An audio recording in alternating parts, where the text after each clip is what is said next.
కాపర్లకే దేవాది దేవుడు తెలియపరిచి ఉన్నాడు.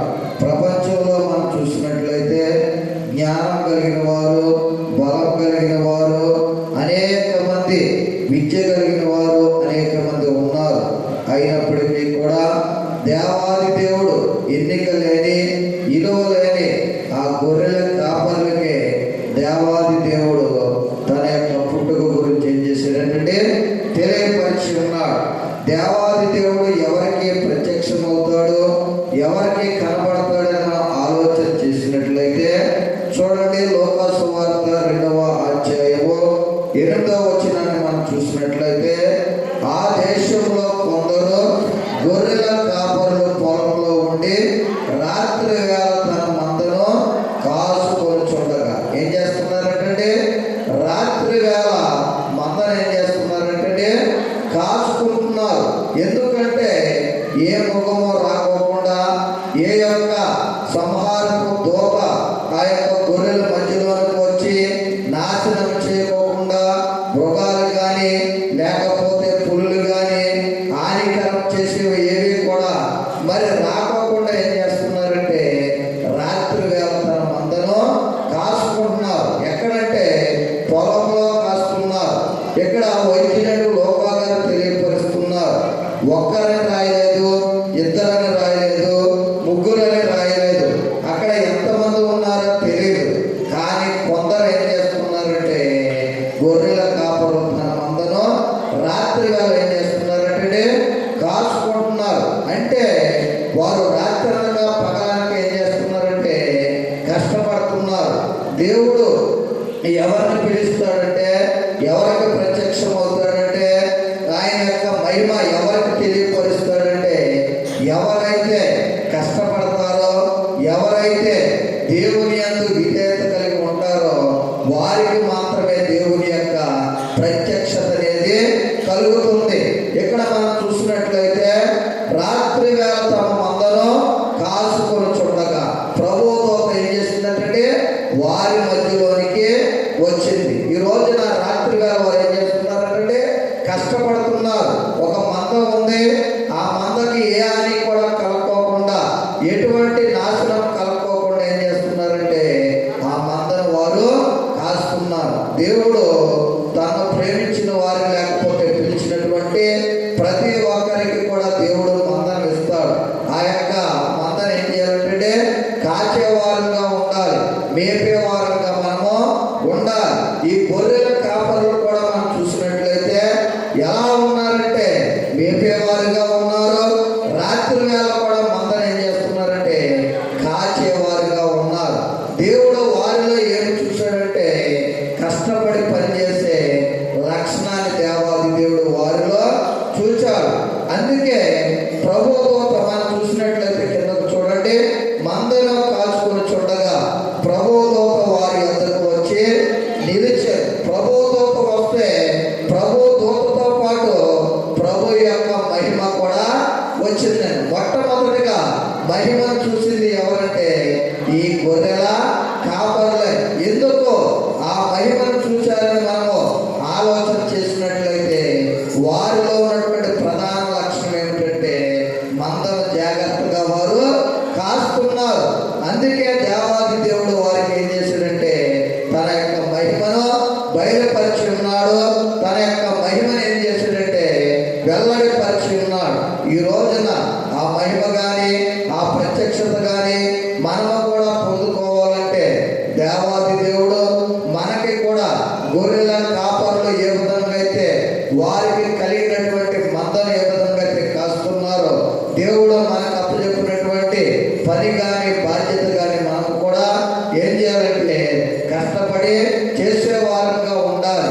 అలాగా కష్టపడి ఆ యొక్క మందను మనం కూడా జాగ్రత్తగా కాపాడినప్పుడు ఆ గొర్రెల కాపరులకి దేవుని యొక్క మహిమ చూసే గొప్ప భాగ్యాన్ని ధన్యతను దేవాది దేవుడు ఏ విధంగా అయితే అనుగ్రహింపజేసి ఉన్నాడో అలాగే నీకు కూడా ఆయన ప్రత్యక్షత కానీ ఆయన యొక్క మహిమను కానీ పొందుకునే గొప్ప భాగ్యాన్ని ధన్యతను దేవాది దేవుడు దయచేస్తాడు. కొరింథీ రాసినటువంటి పత్రిక మనం చూసినట్లయితే చూడండి, 1వ అధ్యాయము 1 కొరింథీ రాసినటువంటి పత్రిక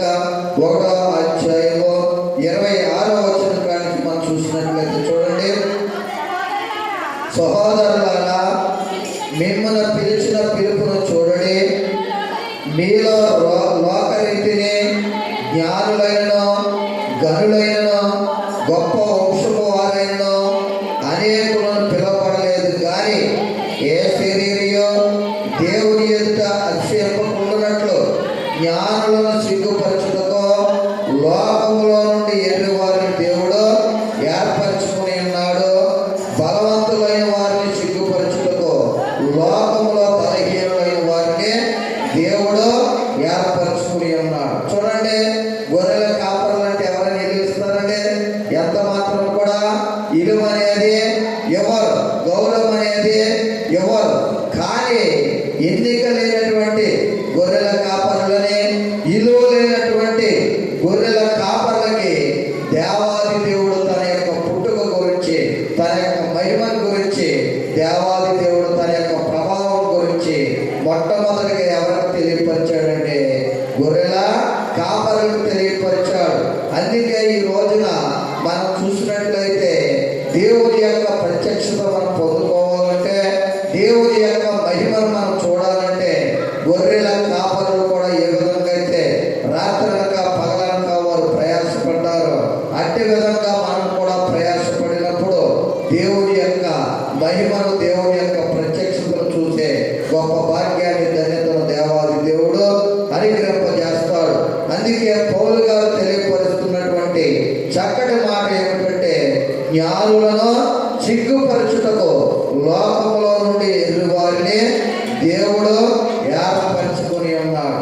ఎవరిని ఏర్పరచుకున్నాడు అంటే, జ్ఞానులను దేవుడు ఏర్పరచుకోలేదు, కానీ లోకములో నుండి ఎర్రి వారిని దేవుడు ఏం చేస్తాడంటే ఏర్పరచుకున్నాడు. ఎందుకు ఏర్పరచుకున్నాడు అంటే, తన యొక్క పని కొరకు, తన యొక్క పని ఎవరైతే శ్రద్ధగా చేస్తారో గర్భంలో ఉండగానే దేవాది దేవుడికి తెలుసు కనుక ఇర్మియాతో కూడా దేవాది దేవుడు తెలియపరుస్తున్నాడు. నేను బాలుడిని, నేను వెళ్ళలేను అని అంటే అప్పుడు ఇర్మియా ప్రవక్త ద్వారా దేవాది దేవుడు తెలియపరుస్తున్నటువంటి చక్కటి మాటను మనం చూసినట్లయితే చూడండి, ఇర్మియా గ్రంథము 1వ అధ్యాయము మనం చూసినట్లయితే 6వ వచనం కానీ చూద్దాం. చూడండి, 4 యెహోవాకు నాకు ప్రత్యక్షమై ఇలాగ సెలవిచ్చెను, గర్భంలో నేను నిన్ను రూపింపక మునిపే నిన్ను ఎరిగింది. చూడండి, ఎప్పుడు ఎరిగి ఉన్నాడంటే దేవాది దేవుడు గర్భములో రూపింపక మునిపే ఇర్మియా ప్రవక్తను దేవాది దేవుడు ఎరిగి ఉన్నాడు. ఇర్మియా తెలియపరుస్తున్నాడు. ఏమిటని మనం ఆలోచన చేసినట్లయితే, నువ్వు గర్భము నుండి బయలుపడక మునిపే నేను నిన్ను ప్రతిష్ఠించింది. అక్కడ దేవాది దేవుడు ఇదిగో యోధా ప్రజలందరికీ కూడా నువ్వు ఒక ప్రవక్తగా ఉండాలని గర్భంలో పడక మునిపే దేవాది దేవుడు ఇర్మియాని ఏం చేశాడంటే ప్రతిష్ఠించాడు. తన యొక్క పని కొరకు దేవాది దేవుడు ఇర్మియాని ఏం చేశాడంటే ఏర్పరచుకుని ఉన్నాడు. ఈ రోజున అనేక మందిని మనం చూసినట్లయితే మరి దేవుని యొక్క పని చేసేటప్పుడు అనేకమైనటువంటి నిందలు కలుగుతున్నాయని, అవమానాలు కలుగుతున్నాయని, ఆటంకాలు కలుగుతున్నాయని దేవుడు మనకి ఇచ్చినటువంటి పనిని, బాధ్యతను ఏం చేస్తున్నారంటే అనేక మంది దూరపరుచుకుంటున్నారు. దూరపరుచుకుంటే దేవుని యొక్క ప్రత్యక్షత అనేది వారు ఏం చేస్తున్నారంటే కోల్పోతారు. అందుకే దేవుని యొక్క ప్రత్యక్షత మనం పొందుకోవాలంటే దేవుని యొక్క మహిమ ఆ గొర్రెల కాపరులు ఏ విధంగా అయితే కనులారా చూచారో ఆ యొక్క మహిమ మనము కూడా చూడాలంటే దేవుడు మనకి ఇచ్చినటువంటి పని, అది రాత్రి అయినా కానీ, పగలైనా కానీ, ఎండైనా కానీ, వానైనా కానీ, ఏ సమయమైనప్పటికీ కూడా దేవుని యొక్క పని మనం ఏం చేయాలంటే నిర్వర్తించే వారుగా మనము ఉండాలి. రాత్రి కాలమందు పొలంలో ఏం చేస్తున్నారంటే వారు మందాలు కాస్తున్నారు. వారిలో ఉన్నటువంటి మొదటి లక్షణాన్ని మనం చూసినట్లయితే కష్టపడి పనిచేసే తత్వం కలిగి వారు ఉన్నారు. ఈ రోజున దేవుడు మనల్ని ఆశీర్వదించాలంటే ఎలా ఉండాలంటే మనం కూడా కష్టపడిన వాడే ఆశీర్వదింపబడతాడా, సోమరుగా ఉన్నవాడు ఆశీర్వదింపబడతాడండి? ఎప్పుడూ కూడా కష్టపడిన వాడు ఏం చేస్తాడంటే వర్ధిల్లుతాడు, ఆశీర్వదింపబడతాడు. సోమరి ఏమైపోతాడంటే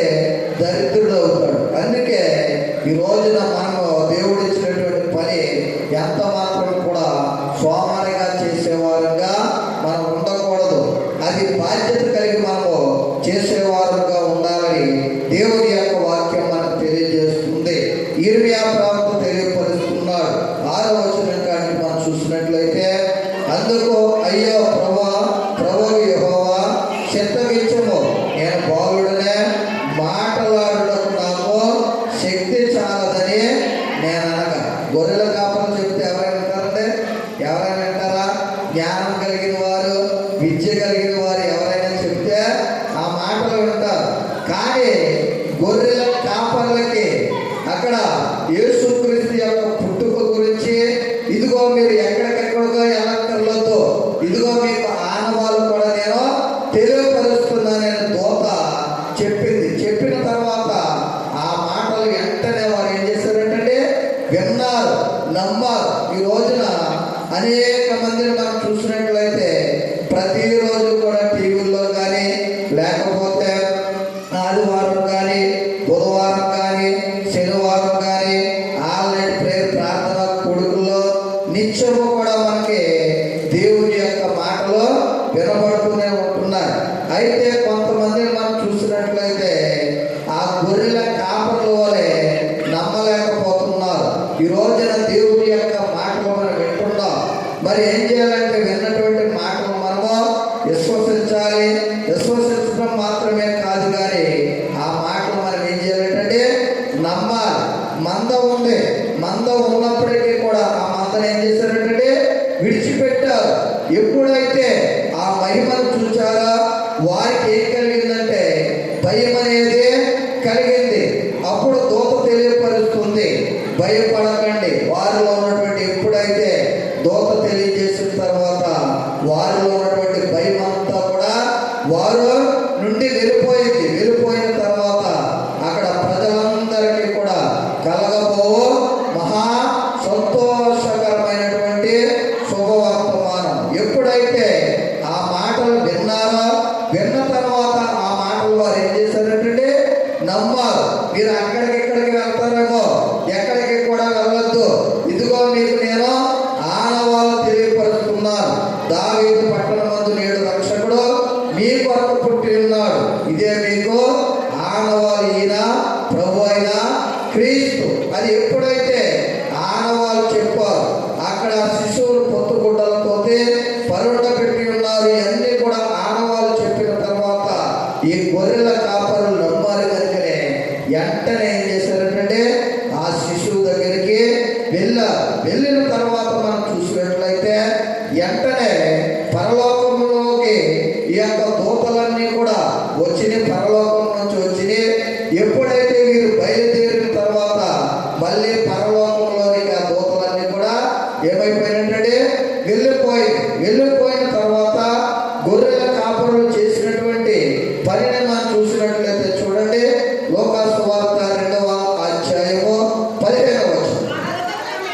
ఆ దూతలు తమ యొద్ద నుండి పరలోకమునకు వెళ్ళిన తర్వాత ఆ గొర్రెల కాపరులు జరిగిన ఈ కార్యమును ప్రభువు మనకు తెలియజేసి ఉన్నాడు. చూడండి, ఇక్కడ మనం చూసినట్లయితే రెండవదిగా మనం చూసినట్లయితే దూతలు ఎప్పుడైతే పరలోకములకు వెళ్ళిపోయిన తర్వాత గొర్రెల కాపరులు అనుకుంటున్నారు. ఏమని మనం ఆలోచన చేసినట్లయితే అక్కడ గొర్రెల కాపరులు జరిగిన ఈ కార్యమును ప్రభు మనకు తెలియజేసి ఉన్నాడు. చూడండి, చక్కగా వారు ఏం చేస్తున్నారంటే ధ్యానించుకుంటున్నారు. ఈ రోజున మనము కూడా ఏం చేయాలంటే దేవుడి యొక్క వాక్యాన్ని ప్రతిరోజు కూడా మనం వింటున్నాం, విశ్వసిస్తున్నాం. నమ్మటం మాత్రమే కాదు, కానీ ఆ వాక్యాన్ని దేవుడు మనకి ఏదైతే బయలుపరుస్తున్నాడో, ఏదైతే దేవాది దేవుడు మనకి తెలియపరుస్తున్నాడో, ఈ గొర్రెల కాపరుల వలె మనము కూడా ఏం చేయాలంటే దానిని మనము ధ్యానం చేసుకునే వారుగా ఉండాలి. గొర్రెల కాపరులు జరిగిన ఈ కార్యమును ప్రభు మాకు తెలియజేసి ఉన్నాడని మరి ఎక్కడికి వెళ్ళారంటే బెత్లెహేము వరకు వారు వెళ్ళారు. ఒక్కరే వెళ్ళిపోయారా?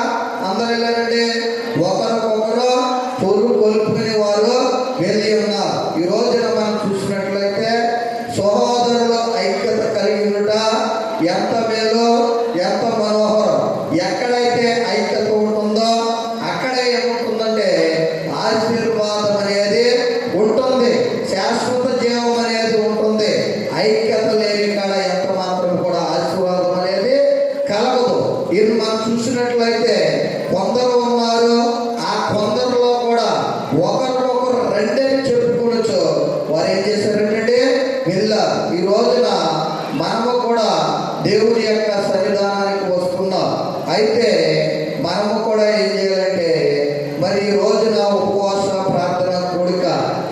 2024 సంవత్సరంలో చివరి ఉపవాస ప్రార్థన కూడిక.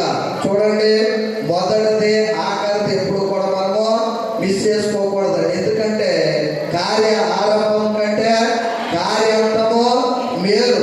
మనము ఎప్పుడూ కూడా కార్య ఆరంభం కంటే కార్యాంతాన్ని దేవాది దేవుడు మేలుకరంగా మనకి మార్చి ఉన్నాడు కనుక ఈ సంవత్సర కాలం అంతా కూడా మనము నడిచి ఉన్నామంటే ఈ లోక యాత్రలో మనకి అనేకమైనటువంటి బలహీనతలు వచ్చినాయి, అనారోగ్యాలు వచ్చినాయి, ఆపదలు వచ్చినాయి, కష్టాలు కలిగినాయి, ఇబ్బందులు కలిగినాయి, నిందలు వచ్చినాయి. అయినప్పటికీ కూడా వాటిని జయించడానికి దేవాది దేవుడు మన వాక్యం ద్వారా మనం ఏం చేస్తున్నాడంటే ధైర్యపరిచాడు, బలపరిచి ఉన్నాడు. అందుకే మనము కూడా ఈ గొర్రెల కాపరులు ఒకరికొకరు రెండని చెప్పుకొనొచ్చు బెత్లెహేం వరకు ఏ విధంగా అయితే వెళ్ళి ఉన్నారో అలాగే మనం కూడా దేవుని యొక్క సన్నిధికి అనేక మందిని మనం ఏం చేయాలంటే నడిపించే వారంగా మనం ఉండాలి. ఈ రోజున మనం చూసినట్లయితే ఎవరు వస్తే నాకేంటి అని పక్క వారు కూడా అనేక మంది ఏం చేయాలంటే రమ్మన్న మాట కూడా అనరు. ఒకవేళ వారు లోకంలో కలిసిపోయి ఒకవేళ బలహీనపడి ఇంటికాడ ఉన్నప్పటికీ కూడా మనం ఏం చేయాలంటే వారిని బలపరిచి దేవుని యొక్క సన్నిధానానికి నడిపించే వారమై ఉన్నామని దేవుని యొక్క వాక్యం మనకి ఏం చేస్తుందంటే తెలియపరుస్తుంది. రెండవదిగా గొర్రెల కాపరులో ఉన్నటువంటి లక్షణాన్ని మనం చూసినట్లయితే చూడండి, చక్కటి మాట మనకు కనబడుతుంది. పరిశుద్ధ గ్రంథంలో నుంచి 18వ అధ్యాయం చదువుదామా. గొర్రెల కాపరులు తమతో చెప్పిన సంగతులను గురించి ఎన్న వారందరూ మిక్కిలి ఆశ్చర్యపడారు. ఏం చేశారంటే గొర్రెల కాపరులు వారందరికీ కూడా అర్థమయ్యే రీతిలో ఏం చేశారంటే బోధించారు, ఈ రోజున తెలియపరిచారు. క్రీస్తు యొక్క పుట్టుక గురించి వారు ఏం చేశారంటే తెలియపరిచారు. అందుకే ఈ రోజున మనము కూడా ఏం చేయాలంటే పూర్వ దినాల్లో క్రిస్మస్ అంటే ఇంత గ్రాండ్గా ఎవరికి కూడా తెలియదండి. అప్పుడు క్రిస్మస్ వచ్చిందనుకోండి ఏం చేసేవారంటే ఉత్తరాలు రాసేవారు. ఉత్తరాలు రాసి ఆ ఉత్తరాల్లో వారికి క్రిస్మస్ శుభాకాంక్షలు అని తెలియపరిచారు. తెలియపరచగానే ఆ ఉత్తరం చదువుకొని ఆ ఉత్తరం పంపించిన వారిని బట్టి చదువుకున్నటువంటి వ్యక్తులు ఎంతగానో సంతోషించేవారు. కానీ కాలక్రమేణ మనం చూసినట్లయితే క్రిస్మస్ మహారాజు యొక్క పుట్టుక గ్రాండ్గా చేసుకోవడానికి దేవాది దేవుడు ఎంతగానో మన పట్ల కృప చూపి ఉన్నాడు. అట్టి విధంగానే మనం అందరం కూడా ఏం చేస్తున్నామంటే క్రిస్మస్ గ్రాండ్గా చేసుకుంటున్నాం. మంచిదే, అనేకమైనటువంటి క్రిస్మస్ మనం చేసుకుంటున్నాం. మరి మనలో ఎంతైనా మార్పు కనపడుతుందా? ఒక్కసారి మనం జ్ఞాపకం చేసుకునే వారమై ఉన్నామని దేవుని యొక్క వాక్యం మనకు తెలియజేస్తుంది. అక్కడ సత్రంలో స్థలము లేనందున ఆయన ఎక్కడ పొరలు పెట్టారండి? పశువుల పాకలోనా, పశువుల తొట్టులోనండి. చూడండి, పశువుల తొట్టులో ఇప్పుడు ఏం చేస్తున్నారంటే తొట్టులో ఉన్నటువంటి ఆ యేసుక్రీస్తుని పాకలోనికి తీసుకుని వచ్చేస్తున్నారు.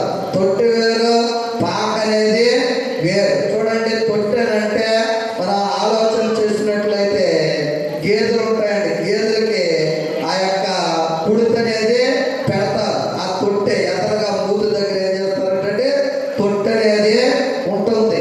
అందుకే ఆ యొక్క తొట్టులో యేసుక్రీస్తుకి స్థలము లేనందున తొట్టులు ఏం చేశారంటే పరుండ పెట్టారు. కానీ ఈ రోజున మనం చూసినట్లయితే తొట్టె కాస్త ఏమైపోయిందంటే పాకగా మార్చేశారు. దేవుని యొక్క వాక్యానికి విరుద్ధంగా వారు మార్చి ఉన్నారు. సత్రం దేనికి సాదృశ్యంగా కనపడుతుందంటే హృదయానికి సాదృశ్యంగా కనపడుతుంది. యేసు క్రీస్తుకి ఎవరైతే హృదయంలో చోటిస్తారో, స్థానం ఇస్తారో వారి యొక్క జీవితంలో క్రిస్మస్ ఏ విధంగా అయితే మనకి సంతోషము ఆనందం కలిగింపజేస్తుందో, క్రీస్తు మన యొక్క హృదయాలలోకి వచ్చినప్పుడు ప్రతిరోజు కూడా మనకి ఆ యొక్క క్రిస్మస్ లో ఏ విధంగా అయితే సంతోషం ఆనందం కలిగి ఉంటామో అలాగే మన జీవిత కాలం అంతా కూడా ఏమి పొందుకుంటామంటే నిత్య సంతోషము, నిత్య ఆనందం అనేది మనము పొందుకుంటాం. అందుకే ఈ గొర్రెల కాపరులు మనం చూసినట్లయితే వారికి దూత వచ్చి తెలియపరిచింది. తెలియపరిచిన తర్వాత రెండోదిగా వీరు ఏం చేస్తారని మనము ఆలోచన చేసినట్లయితే, గొర్రెల కాపరులు తమతో చెప్పిన సంగతులను గురించి ఏం చేశారంటే, సంగతులు ఈ దూత వచ్చి ఏదైతే గొర్రెల కాపరులకు తెలియపరిచిందో, తెలియపరిచిన సంగతులన్నీ కూడా ఎవరికి కనపడితే ఆ యొక్క బెత్లెహేం మార్గంలో ఎంతమంది ప్రజలైతే ఉన్నారో వారందరికీ కూడా యేసుక్రీస్తు యొక్క పుట్టుక గురించి ఏం చేశారంటే గొర్రెల కాపరులు తెలియపరిచి ఉన్నారు.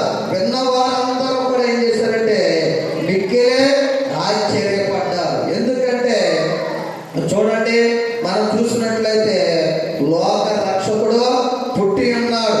మన పాపములకు విముక్తి అనేది కలుగుతుంది. అంతకుముందు మనం చూసినట్లయితే మత్తయి సువార్త మలాకి పుస్తకం తర్వాత ఒక పేజీ తెల్లగా మనకి కనబడుతుంది.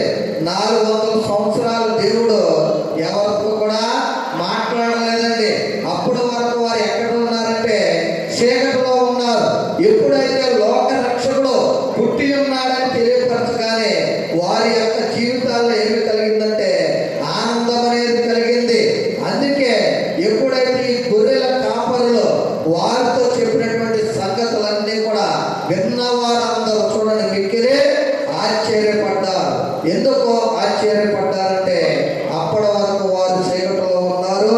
ఎప్పుడైతే యేసుక్రీస్తు యొక్క పుట్టుక వారికి మహా సంతోషం మాత్రమే కాదు, కానీ వారి యొక్క జీవితాల్లో వెలుగు అనేది నింపింది. అందుకే ఈ రోజున మనము కూడా ప్రతి సంవత్సరం కూడా క్రిస్మస్ చేసుకుంటున్నాం.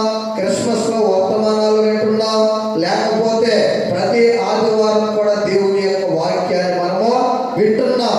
యేసుక్రీస్తుకి ఏమాత్రమైన మనము చోటిస్తున్నామో ఒక్కసారి మనము జ్ఞాపకం చేసుకునే వారమై ఉన్నామని దేవుని యొక్క వాక్యం మనకు తెలియజేస్తుంది. ఈ రోజున మనం చూసినట్లయితే పాటలు పాడుతున్నారు, మంచిదే. వాక్యం చదువుతున్నారు, మంచిదే. ప్రార్థన చేస్తున్నారు, మంచిదే. అలాగే సాక్ష్యాలు కూడా చెబుతున్నారు, మంచిదే. వీటన్నిటితో పాటు మనం ఏం కలిగి ఉండాలంటే పరిశుద్ధమైనటువంటి జీవితాన్ని, పవిత్రమైనటువంటి జీవితాన్ని కలిగి మనము జీవించే వారుగా మనం ఉండాలని దేవుని యొక్క వాక్యం మనకు తెలియజేస్తుంది. యేసుక్రీస్తు ఎందుకు వచ్చాడంటే పాపులను రక్షించడానికి యేసుక్రీస్తు ఈ లోకంలోనికి వచ్చాడు. ఎందుకు వచ్చాడంటే పాపములో ఉన్నటువంటి ప్రతి ఒక్కరిని కూడా రక్షించడానికి దేవాది దేవుడు ఏం చేశాడంటే ఈ లోకానికి వచ్చి ఉన్నాడు. మొదటి తిమోతి రాసినటువంటి పత్రికలు మనం చూసినట్లయితే ఆ మాట మనకు కనబడుతుంది. చూడండి, మొదటి తిమోతి రాసినటువంటి పత్రిక 1వ అధ్యాయము 15వ వచనం.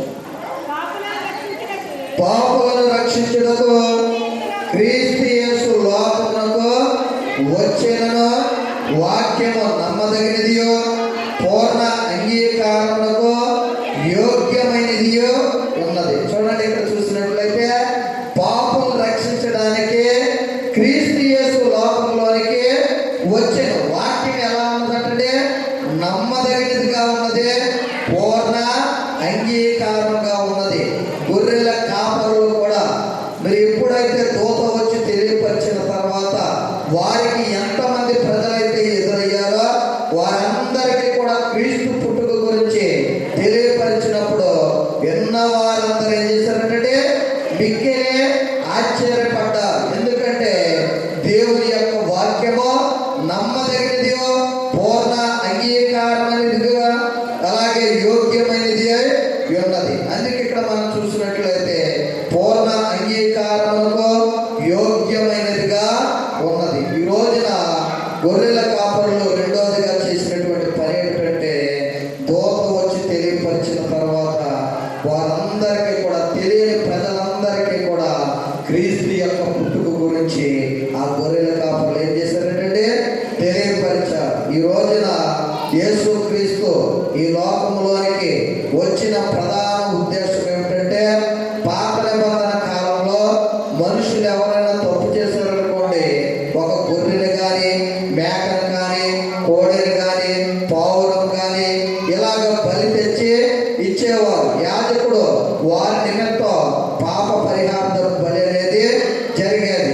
కొత్త నిబంధన కాలానికి వచ్చేటప్పటికి మనం చూసి యేసుక్రీస్తే నీ కొరకు నా కొరకు ఆయన ఏమయ్యాడంటే బలి అయిపోయాడు. అందుకే రెండవదిగా మనం చూసినట్లయితే గొర్రెల కాపరులు వారు నమ్మారు.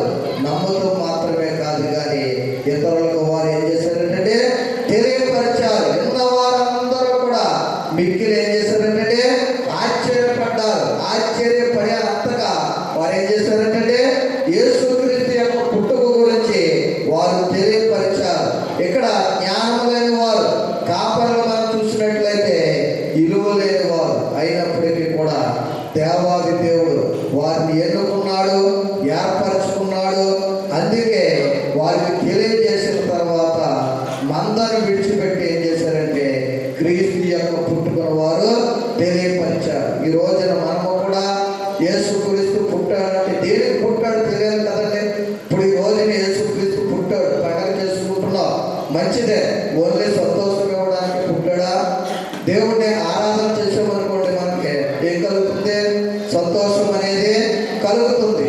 క్రీస్తు పుట్టిన ఉద్దేశం ఏమిటంటే సర్వ మానవాళి ప్రజలు ఎలా ఉన్నారంటే పాపంలో ఉన్నారు. పాపంలో పుట్టినవాడు పాపంలో చనిపోతే ఎక్కడికి వెళ్తాడండి? నిత్య నరకాగ్నిలోనికి వెళ్ళిపోతాడు. కనుక ఆ పాపంలో తీసివేయడానికి దేవాది దేవుడు మనిషి కుమారుడిగా ఈ లోకానికి ఆయన ఉద్భవించి ఉన్నాడు. అందుకే పౌలు గారు తిమోతికి ఉత్తరం రాస్తూ తెలియపరుస్తున్నటువంటి చక్కటి మాట, పాపులను రక్షించుటకు క్రీస్తు యేసు లోకమునకు వచ్చిన వాక్యము నమ్మదగినది, పూర్ణ అంగీకారమునకు యోగ్యమైనదిగా ఉన్నది. ఎలా ఉన్నదంటే దేవుని యొక్క వాక్యము నమ్మదగినదిగాను పూర్ణ అంగీకారమునకు యోగ్యమైనదిగా ఉన్నది. అందుకే మనుషుల మాటలైతే నిరార్థకం అవుతుంది కానీ దేవుని యొక్క మాట ఎప్పుడూ కూడా నిరార్థకము కానే కాదండి. అందుకే దేవుని యొక్క మాట సత్యము. దేవుని యొక్క మాట సత్యమైనది కనుక దేవుని యొక్క పుట్టుక గురించి ప్రవక్తలు రాశారు. ప్రవక్తలు రాయబడినట్లుగానే దేవాది దేవుడి లోకానికి ఆయన పుట్టి ఉన్నాడు. మూడవదిగా మనం చూసినట్లయితే గొర్రెల కాపరుల గురించి చూసినట్లయితే చూడండి, చక్కటి మాట మనకు కనబడుతుంది. పరిశుద్ధ గ్రంథంలో వచ్చి లోకాసు వార్త 2వ అధ్యాయము, లోకాసు వార్త 2వ అధ్యాయము 20వ వచనం. అంతటా ఆ గొర్రెల కాపరులు తమతో చెప్పబడినట్లుగా తాము విన్న వాటిని కన్న వాటిని గూర్చి దేవుణ్ణి మహిమపరచుచు స్తోత్రము చేయుచు తిరిగి వెళ్ళి. చూడండి, గొర్రెల కాపరులు తమతో చెప్పబడినటువంటి సంగతులన్నింటినీ కూడా ఏం చేశారంటే కన్న వాటిని విన్న వాటిని గురించి వారు తెలియపరిచిన తర్వాత దేవునికి స్తోత్రం చేసి వారు ఏం చేశారంటే మహిమపరచు. అంటే ఈ రోజున మనము ఏం చేయాలంటే దేవుణ్ణి మహిమపరిచే వారంగా ఉండాలి. ఎప్పుడైతే ఈ గొర్రెల కాపరులు ఆ మహిమను చూచారో, ఆ మహిమను చూసిన తర్వాత వారు మిక్కిలి భయపడ్డారు. భయపడిన తర్వాత ప్రజలందరికీ కూడా ఆశ్చర్యం కలిగేలాగా వారు చెప్పి ఉన్నారు.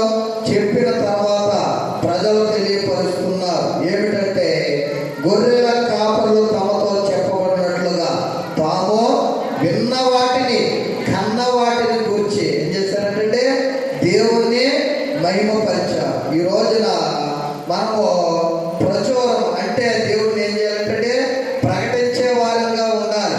ప్రకటించడం అంటే ఏంటంటే ఇతరులకు దేవుని యొక్క సువార్తను మనం ఏం చేయాలంటే తెలియపరిచే వారంగా ఉండాలి. ఇక్కడ మొట్టమొదటిగా దేవుని యొక్క సువార్త, దేవుని యొక్క పుట్టుకను చెప్పే భాగ్యాన్ని దేవాది దేవుడు ఎవరికి ఇచ్చాడంటే గొర్రెల కాపర్లకి దేవాది దేవుడు అనుగ్రహింపజేస్తున్నాడు. ఈ రోజున లోకంలో మనం చూసినట్లయితే మనకంటే జ్ఞానం కలిగిన వారు ఉన్నారు, మనకంటే వాక్ చాతుర్యం కలిగిన వారు అనేక మంది ఉన్నారు. కానీ దేవుడు నిన్ను నన్ను కూడా ఎందుకు ఎన్నుకున్నాడని మనం ఆలోచన చేసినట్లయితే ఆయన సువార్త ప్రకటించడానికి దేవాది దేవుడు నిన్ను నన్ను కూడా ఏం చేసినట్టే ఎన్నుకొని ఉన్నాడు. అందుకే యెషయా గ్రంథంలో కూడా మనం చూసినట్లయితే అక్కడ యెషయా ప్రవక్త కూడా అదే తెలియపరుస్తున్నాడు. చూడండి, దీనులకు సువార్త 61వ అధ్యాయం మనం చూసినట్లయితే అక్కడ కూడా దేవాది దేవుడు తెలియపరుస్తున్నాడు. చూడండి, ప్రభువు యెహోవా ఆత్మ నా మీదకి వచ్చి ఉన్నది, దీనులకు సువార్తమానం ప్రకటించుటకు యెహోవా నన్ను అభిషేకించిన. చూడండి, ఎవరికి సువార్తమానం ప్రకటించాలంటే దీనులకు. యేసుక్రీస్తు దగ్గర ఎవరు ఉండేవారండి? ఆయన సువార్త సభలు పెడితే, కొండ మీద ప్రసంగం చేస్తే ఎవరు ఉండేవారండి? దీనులు, పేదవారు, పేదలైన వారే యేసుక్రీస్తు సువార్త సభలకు వచ్చి దేవుని యొక్క వాక్యాన్ని వినేవారు. దేవాది దేవుడు బలవంతుల్ని ఎన్నుకోలేదు, దీనుల్ని ఎన్నుకున్నాడు. కాపరులైనటువంటి సామాన్యులను ఎన్నుకొని సామాన్యుల ద్వారాగానే దేవుని యొక్క రాజ్య సువార్తను దేవాది దేవుడు ఏం చేసినట్టే ప్రకటించాడు, తెలియపరిచాడు. అందుకే ఇక్కడ మనం చూసినట్లయితే ప్రభువు యెహోవా ఆత్మ నా మీదకు వచ్చి ఉన్నది, దీనులకు సువార్తమానం ప్రకటించుటకు యెహోవా నన్ను అభిషేకించెను, నలిగిన హృదయం గల వారిని దృఢపరచుటకు, చెరలో ఉన్న వారికి విడుదలను, బంధింపబడిన వారికి విముక్తి ప్రకటించుటకు. చూడండి, ఇక్కడ మనం చూసినట్లయితే అనేకమైనటువంటి మంచి లక్షణాలు మనకి కనపడుతున్నాయి. ఇక్కడ దుఃఖంలో ఉన్నవారు, చెరలో ఉన్నవారు, బాధల్లో ఉన్నవారు, ఇబ్బందుల్లో ఉన్నవారు అందరికీ కావాల్సింది ఏమిటంటే సువార్త, దేవుని యొక్క వాక్యం, శుభవార్త. సువార్త అనగా శుభవార్త. ఏమిటంటే ఈ లోకంలో అనేకమైనటువంటి వార్తలు ఉంటాయి, కానీ దేవుని యొక్క మాట మనకి మంచి శుభవార్తను దేవుడు ఏం చేశాడంటే పరికరింపజేసి ఉన్నాడు. అందుకే ఆ గొర్రెల కాపులు కూడా మనము చూసినట్లయితే మొట్టమొదటిగా యేసుక్రీస్తు యొక్క పుట్టుక సువార్తను ప్రజలందరికీ కూడా ఏం చేశారంటే తెలియపరిచారు. అందుకే కన్న వాటిని విన్న వాటిని, ఏమి కన్నారు ఏమి విన్నారో మనం ఆలోచన చేసినట్లయితే గొర్రెల కాపరులు ఎప్పుడైతే దూత వచ్చి తెలియపరిచిందో వెళ్ళి ఏం చేశారంటే వారు కనులారా చూశారు. చూసిన తర్వాత విన్న వాటిని, అందుకే దూత ఇది ఓన్లీ మీకు మాత్రమే సంతోషం కాదు, ప్రజలందరికీ కూడా కలగబోవు మహా సంతోషకరమైనటువంటి శుభవర్తమానం. అందుకే దీనిని మీరు ప్రచారం చేయండి, తెలియపరచండి అని ఎప్పుడైతే ఆ శుభవార్త గురించి గొర్రెల కాపరులకి తెలియపరిచిన తర్వాత వారందరూ కూడా ఏం చేశారంటే ఏక మనసు కలిగి, ఏకాత్మ కలిగి వారు తెలియపరిచారు. అందుకే కన్న వాటిని విన్న వాటిని గురించి వారు తెలియపరిచిన తర్వాత ప్రజలు తెలియపరుస్తున్నటువంటి చక్కటి మాటలు మనం చూసినట్లయితే చూడండి, కన్న వాటిని విన్న వాటిని గురించి దేవుణ్ణి మహిమపరచు, స్తోత్రం చేయొచ్చు, తిరిగి వెళ్ళి. వెంటనే ఎప్పుడైతే నమ్మారు, విశ్వసించారు, వచ్చారు, దేవుని యొక్క పుట్టుక సువార్తను ప్రజలందరికీ కూడా తెలియపరిచారు. వారందరూ కూడా మళ్ళీ ఏం చేస్తున్నారు? దేవునికి స్తోత్రం చేయొచ్చు, తిరిగి వెళుతున్నారు. ఈ రోజున గొర్రెల కాపరులు ఏ విధంగా అయితే 3 లక్షణాలు, 3 అనుభవాలు కలిగి ఉన్నారు, మనము కూడా అట్టి విధంగా ఉన్నప్పుడు పామరులైనటువంటి, ఎన్నికలైనటువంటి గొర్రెల కాపరుల పేరు దేవాది దేవుడు ఈ పరిశుద్ధ గ్రంథంలో ఏ విధంగా అయితే రాయించి ఉంచాడో, రేపొద్దున జీవ గ్రంథంలో కూడా నీ పేరు నా పేరు కూడా ఆయన రాయించి ఉంచుతాడు. కనుక ఈ రోజున దేవుడు ప్రతి ఒక్కరికి కూడా బాధ్యత ఇస్తున్నాడు. ఎందుకంటే దేవుడు ఎవరిని కనిపెడుతున్నాడంటే దేశంలో నమ్మకస్తులైన వారిని ఆయన ఏం చేస్తున్నాడంటే కనిపెడుతున్నాడు. నమ్మకంగా ఎవరైతే పనిచేస్తారో దేవుడు వారికి మాత్రం ఏం చేస్తాడంటే బాధ్యత అనేది కనిపెంపజేస్తాడు. కీర్తన గ్రంథం 101వ అధ్యాయంలో మనకి ఆ మాట కనబడుతుంది. చూడండి, పరిశుద్ధ గ్రంథంలో నుంచి కీర్తన గ్రంథము 101వ అధ్యాయము 6వ వచనం, నా యొద్ద నివసించినట్లు దేశంలో నమ్మకస్తులైన వారిని నేను కనిపెట్టుచున్నాను. ఎవరంటే లోకంలో నివసించడానిక, లేకపోతే మనము అక్కడక్కడ నివసించడానిక, దేవుని యొక్క నివసించడానికి నివసించడానికి, దేవుని యొక్క సన్నిధిలో నివసించడానికి, దేవుడితో సహవాసం చేయడానికి, దేవుడితో ఉండడానికి దేవాది దేవుడు దేశంలోనే చూడండి, ఇక్కడ మనం చూసినట్లయితే నా యొక్క నివసించినట్లు దేశంలో నమ్మకస్తులైన వారిని, అక్కడ నమ్మకస్తుల్ని అని రాయలేదండి, నమ్మకస్తులైనటువంటి ప్రతి ఒక్కరిని కూడా దేవుడు ఏం చేస్తున్నాడంటే కనిపెడుతున్నాడు. ఆ గొర్రెల కాపర్లు కూడా దేవునికి ఎలా ఉన్నారంటే నమ్మకస్తులుగా ఉన్నారు. ఈ రోజు నువ్వు నేను కూడా నమ్మకస్తులుగా ఉంటే ఆ యొక్క మహిమలో, ఆ యొక్క ప్రత్యక్షతలో దేవుడు మనకు అనుగ్రహింపజేస్తాడు. అనేక మందికి సువార్త ప్రకటించే గొప్ప భాగ్యాన్ని ధన్యతలు దేవుడు మనకు దయచేస్తాడు.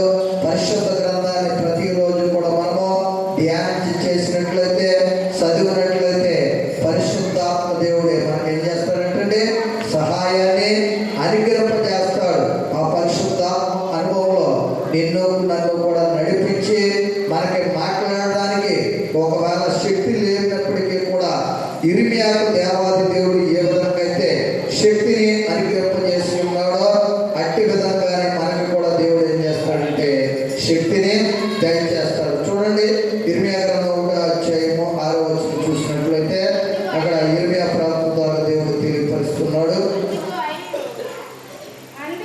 అందుకు అయ్యో ప్రభు యెహోవా స్తుతించుము, నేను బాలుడనే మాట్లాడటం నాకు శక్తి చాలదని నేను అనగా యెహోవా నాకు ఇలాగ సెలవిచ్చును, నేను బాలుడు అనవద్దు, నేను నిన్ను పంపువారి అందరి యొద్దకు నీవు పోవలను, నీకు ఆజ్ఞాపించిన సంగతులనియో చెప్పవాలి. చూడండి, గొర్రెల కాపరులకు కూడా ఎక్కడ దూతం చేసేసినట్టే సంగతులు ఆజ్ఞాపించింది, అవన్నీ కూడా ప్రజలకు ఏం చేశారంటే తెలియపరిచారు. అలాగే ఇర్మియా ప్రవక్తతో కూడా దేవాది దేవుడు తెలియపరుస్తున్నాడు, నీకు ఆజ్ఞాపించిన సంగతులనియో చెప్పవలను, వారికి భయపడకు, నిన్ను విడిపించుటకు నేను నీకు తోడై ఉన్నాను. ఇదే యెహోవా వాక్కు. అందుకే దేవుని యొక్క వాక్కు మనకు ప్రత్యక్షమవుతుంది కనుక మనమందరం కూడా గొర్రెల కాపరుల వలె నమ్మకస్తులుగా ఉంటూ మనమందరం కూడా దేవుని యొక్క సువార్తను ప్రకటిస్తూ, ఇంకా ఎవరైతే మరి దేవుడిని తెలుసుకోకుండా లోకంలోనూ అజ్ఞానంలో ఉన్నారో వారందరికీ కూడా దేవుని యొక్క మాటలను, దేవుడు ఈ లోకానికి వచ్చినటువంటి ఉద్దేశాన్ని, అలాగే ఆయన ఎందుకు శిలువ మాని మీద నీ కొరకు నా కొరకు మరణించి మళ్ళీ సమాధి చేయబడి మళ్ళీ 3వ దినాన తిరిగి ఎందుకు లేచి ఉన్నాడో ఇవన్నీ కూడా చెప్పవలసినటువంటి బాధ్యత ఎవరి మీద ఉందంటే దేవుడిని నమ్ముకున్నటువంటి, దేవుణ్ణి అంగీకరించినటువంటి ప్రతి ఒక్కరి మీద కూడా ఉంది కనుక మనందరం కూడా ఇతరులు కూడా దేవుని యొక్క సువార్తను ప్రకటించే వారుగా ఉందాం. అట్టి కృప పరిశుద్ధాత్మ దేవుడు మన ఎన్నికల్లో ఫలభరితంగా మార్చి నడిపించునుగా. సరే, ప్రార్థన చేసుకున్నాం. అందరూ కూడా చూసుకున్నట్లయితే సరే ప్రార్థన. మహాపరిశుద్ధుడు అయిన మా పరలోక తండ్రి, కరుడు అయిన దేవానికి నామైన నామం బట్టి స్తోత్రాలు చెల్లిస్తున్నాం తండ్రి. ఇదిగో ఇంతవరకు కూడా ప్రభా గొర్రెల కాపురంలో ఉన్నటువంటి ప్రభా ఇదిగో లక్షణాలు తెలియపరిచాం తండ్రి. ఎత్తబడినటువంటి వాక్యం దుష్టుడు ఎత్తుకుపోకున్నట్లుగా నీ ప్రియబిడ్డల యొక్క హృదయాలలో తండ్రి నీరు కట్టి ఫలింపులోనికి మీరే తీసుకురండి. ఇదిగో గొర్రెల కాపురం చూసినట్లయితే మొట్టమొదటిగా ప్రభా రాత్రి వేళ ప్రభా పొలంలో తమ అందరం కాసుకొని చూడగా ప్రభా ఇదిగో ప్రభా నాయన యేసయ్య పరిస్థితి ప్రభా వారికి నాయన ప్రభువుతో వచ్చి తెలియపరిచింది తండ్రి. వెంటనే వారు మహిమను చూశారు ప్రభా. ఇదిగో మీరు మాకు ఇచ్చినటువంటి పని నాయన బాధ్యత కలిగి ప్రభా భారం అనుకోకుండా ప్రభా ఇదిగో నాయన 3.5 సంవత్సరాల కాలంలో తండ్రి ఇదిగో మీరు రాత్రనక పగలనక భారం లేకోకుండా ప్రభా ఈ రాజ్య